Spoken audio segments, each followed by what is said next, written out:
사랑과 내가 풍성하신 주님 감사합니다. 오늘도 이렇게 주님 앞에 서게 하시니 감사합니다.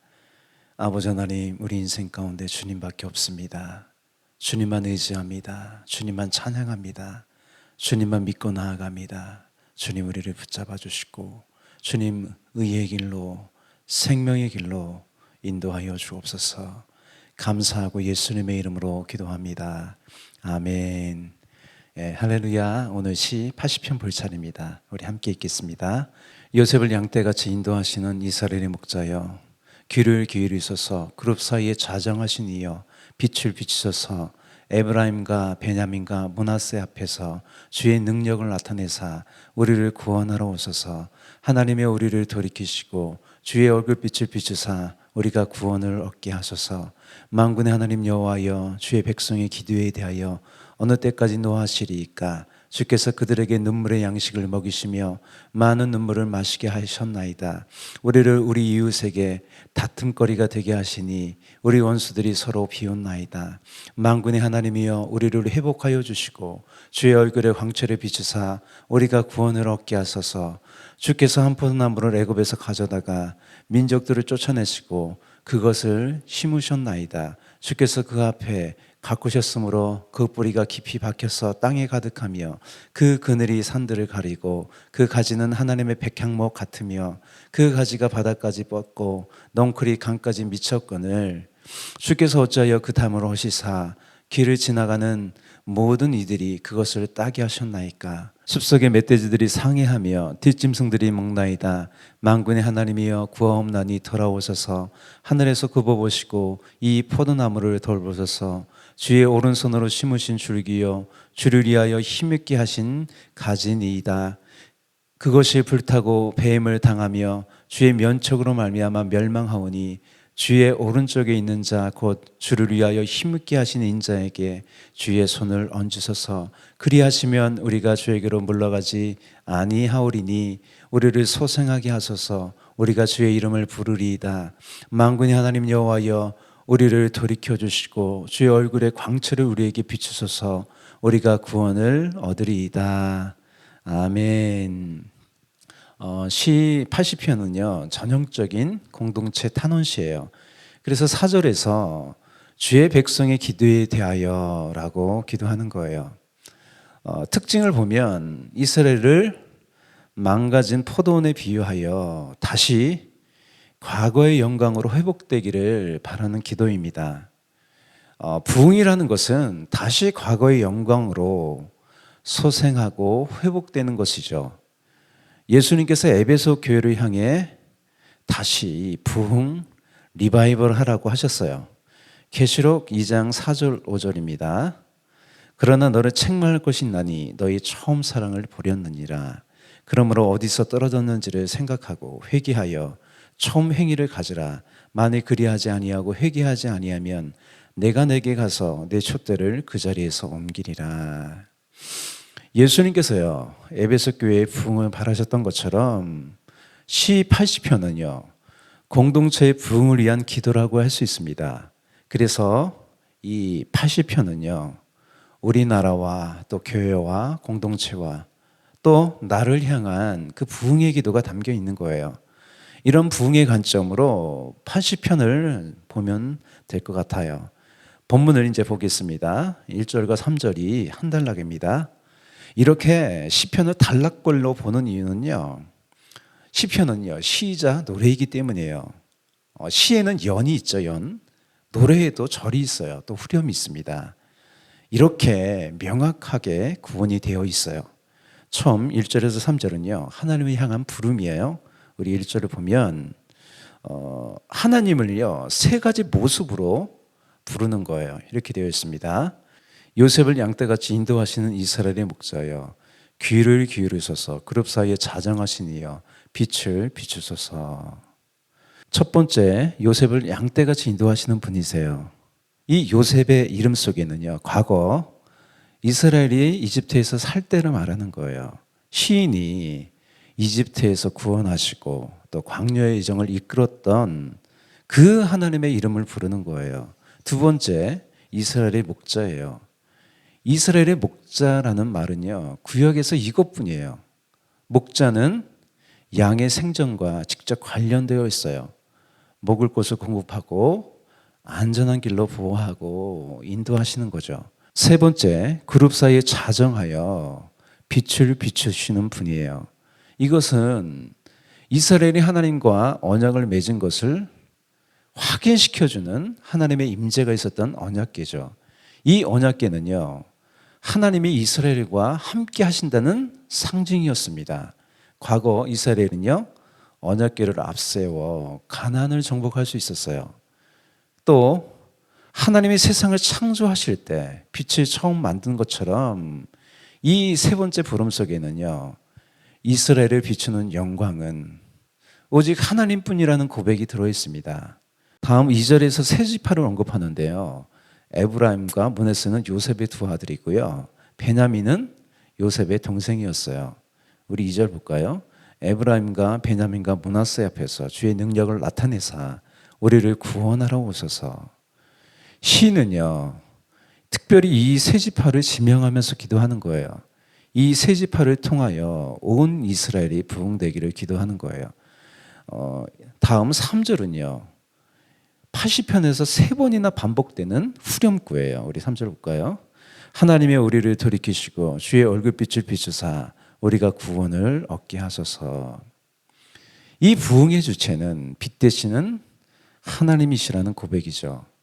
두 번째 부분 4절에서 7절은요, 환난과 고난 가운데 흘러나오는 기도이자 탄원입니다. 하나님의 호칭이 만군의 여호와예요. 이 만군의 여호와는 모든 것을 이기는, 또 구원하시는 하나님의 호칭이죠. 만군의 하나님 여호와여, 주의 백성의 기도에 대하여 어느 때까지 노하시리이까. 시인은요, 하나님의 빠른 구원을 바라며 5절 6절에서 현실의 어려움을 아뢰는 거예요. 주께서 그들에게 눈물의 양식을 먹이시며 많은 눈물을 마시게 하셨나이다. 우리를 우리 이웃에게 다툼거리가 되게 하시니 우리 원수들이 서로 비웃나이다. 이 내용을 보면요, 이웃 강대국으로부터 당하는 환난이지만 그렇게 내버려 두신 분이 하나님이시라는 거예요. 왜냐하면 하나님이 이스라엘의 목자이기 때문이죠.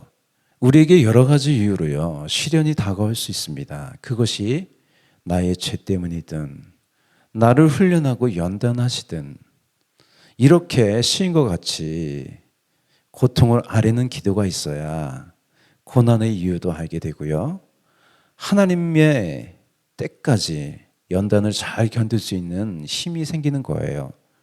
이런 기도는요, 결코 믿음이 없어서가 아니에요. 환난 때라도 주님과 함께 하고 싶은 마음인 거죠. 우리 7절은 이제 후렴구가 나와요. 만군의 하나님이여 우리를 회복하여 주시고 주의 얼굴에 광채를 비추사 우리가 구원을 얻게 하소서. 세 번째 부분이에요. 이제 8절에서 11절에서는요, 하나님을 농부로 비유하고 이스라엘을 포도나무로 비유하여 과거의 영광을 추억하면서 기도하는 거예요. 예수님도요, 아버지를 농부로 자신을 참 포도나무 열매를 맺게 하는 나무로 비유하셨어요. 8절에서 11절을 함께 읽겠습니다. 주께서 한 포도나무를 애굽에서 가져다가 민족들을 쫓아내시고 그것을 심으셨나이다. 주께서 그 앞서 가꾸셨으므로 그 뿌리가 깊이 박혀서 땅에 가득하며 그 그늘이 산들을 가리고 그 가지는 하나님의 백향목 같으며 그 가지가 바닥까지 뻗고 넝쿨이 강까지 미쳤거늘. 이 기억에 대한 기도는요, 이스라엘의 내적이고 외적으로 부흥했던 시절에 대한 그리움이에요. 우리도 과거에 부흥했던 모습을 기억 속에 담고 있어요. 그 기억이 공동체이든 개인이든 있는 거예요. 그 부흥의 원천은 하나님을 향한 갈망이었어요.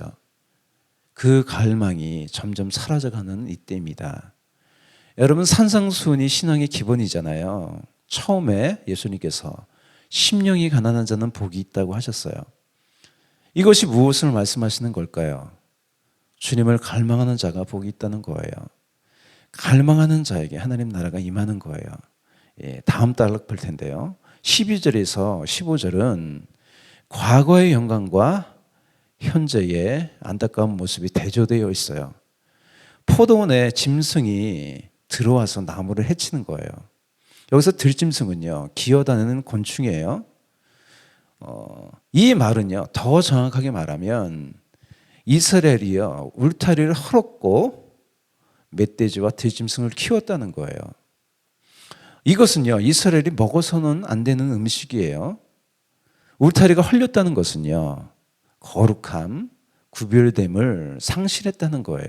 우리 12절 13절입니다. 주께서 어찌하여 그 담을 허시사 길을 지나가는 모든 이들이 그것을 따게 하셨나이까. 숲속의 멧돼들이 상해하며 뒷짐승들이 먹나이다. 우리가 세상 속에 있고요, 세상으로 보냄을 받은 사람이지만 세상에 동화되라는 것이 아니에요. 우리를 하나님께서 세상의 빛으로 부르셨어요. 다시 우리 안에서 이런 회복을 일으키시는 분이 하나님이세요.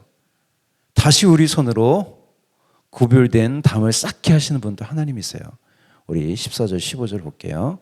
만군의 하나님이여 구하옵나니 돌아오소서. 하늘에서 굽어보시고 이 포도나무를 돌보소서. 주의 오른손으로 심으신 줄기여 주를 위하여 힘있게 하신 가지니이다. 다시 우리 인생 가운데 부흥이 있기 원합니다. 우리 공동체 가운데 부흥이 있기 원합니다. 우리 마지막 단락 16절에서 19절은요, 이런 공동체의 위기 가운데 부흥을 일으키는 사람을 세워달라는 기도예요. 하나님은 위기 때마다 사람을 일으키셨어요. 성경에 나오는 수많은 사람이 있어요. 노아도 그렇고 아브라함도 있고요, 요셉도 있었고 모세도 엘리야도 이런 위기 가운데 일으킨 사람이에요. 16절 17절 볼게요.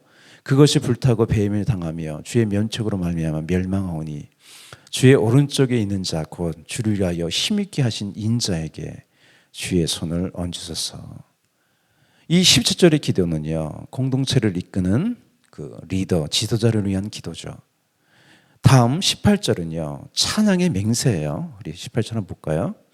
그리하시면 우리가 주에게서 물러가지 아니하오리니 우리를 소생하게 하소서. 우리가 주의 이름을 부르리이다.